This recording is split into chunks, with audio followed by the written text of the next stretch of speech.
Hello students, आज अपन इस video में करेंगे आपके प्रोबेबिलिटी चैप्टर का क्वेश्चन नंबर 24। इसमें बोला गया है कि डाई इज थ्रोन ट्वाइस, यानी एक डाई को 2 टाइम्स फेंका गया। What is the probability that, वहां पर प्रोबेबिलिटी बतानी है। फर्स्ट पार्ट में 5 will not come up either time, कि 5 एक बार भी ना आए, इसकी प्रोबेबिलिटी बताइए। और फिर कह रहा है कि सेकंड पार्ट में 5 will come up at least once, यानी कम से कम एक बार तो आए, इसकी प्रोबेबिलिटी बताइए। तो इसके लिए मैंने आपको पहले ही बेसिक वीडियो में एक टेबल सिखाई थी, ये वाली, यानी कि 4 आउटकम्स के लिए अगर 2 टाइम डाइस को थ्रो करोगे तो इधर काउंटिंग लिखते थे 1 2 3 4 5 6 तक, और इधर भी काउंटिंग लिखते थे 1 2 3 4 5 6 तक।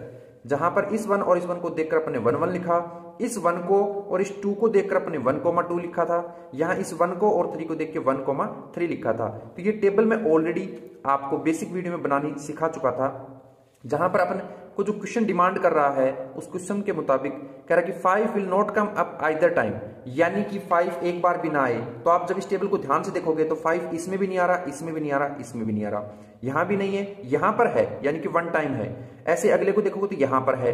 तो इस तरीके से जब आप इस टेबल के अंदर काउंटिंग करोगे तो 5 आपको टोटल 11 टाइम्स मिलेगा। कितने टाइम? 11 टाइम्स, जिसमें कम से कम लेफ्ट में या राइट में कहीं एक जगह पर आपका 5% है। तो यानी कि इस टेबल की हेल्प से अपन इस आंसर को सोल्व कर लेंगे।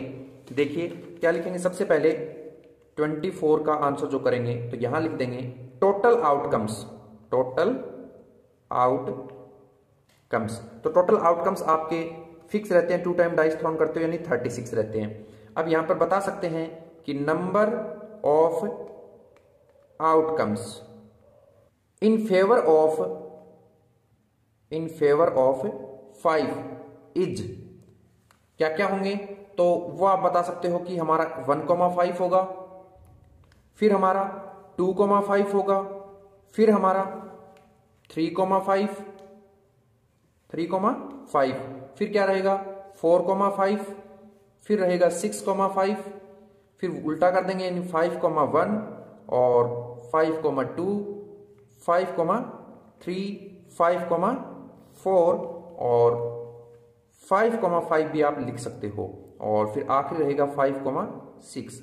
तो आप इसे काउंटिंग करोगे तो ऐसे आउटकम्स कितने देखिए 1 2 3 4 5 6 7 8 9 10 11, यानी कि 11 आउटकम्स ऐसे हैं जिनके अंदर 5 आएगा, जो 5 के फेवर में है। तो अब यहां पर आप कह सकते हो कि जो इसके फेवर में नहीं है, तो यहां लिख देते हैं number of outcomes not in favour of 5, यानी 5 के फेवर में नहीं है। तो टोटल आपके 36 हैं और 5 के फेवर में 11 थे, तो 11 को माइनस कर देंगे तो यह आ जाएगा आपका 25, यानी फेवर में तो है 11 और फेवर में नहीं है वो 25।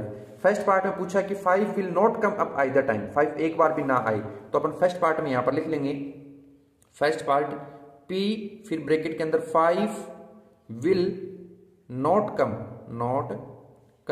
अप आइदर टाइम, एक बार भी ना आए। तो ऐसा कितनी बार हुआ है? 25 टाइम है, यानी अपर साइड में आएगा 25 अपॉन में इसके टोटल जो है 36 थे, वो वाले 36 आ जाएंगे। कैंसिल हो नहीं रहे तो इतना ही छोड़ देंगे। सेकंड में कहा है 5 will come up at least once, यानी कम से कम एक बार तो आए, तो अपन यहां लिख देते हैं P और फिर लिखा 5 will come up at least once, यानी एक बार है कम से कम। तो ऐसे में अपन ने देखा था कि 11 टाइम आ रहा था, कितना आ रहा था 11 टाइम, तो अपन यहां पर लिख देंगे 11 अपॉन में 36 है वो आ जाएगा। कैंसिल एक दूसरे से हो नहीं रहे, तो फाइनली यही होगी अपनी प्रोबेबिलिटी। ओके।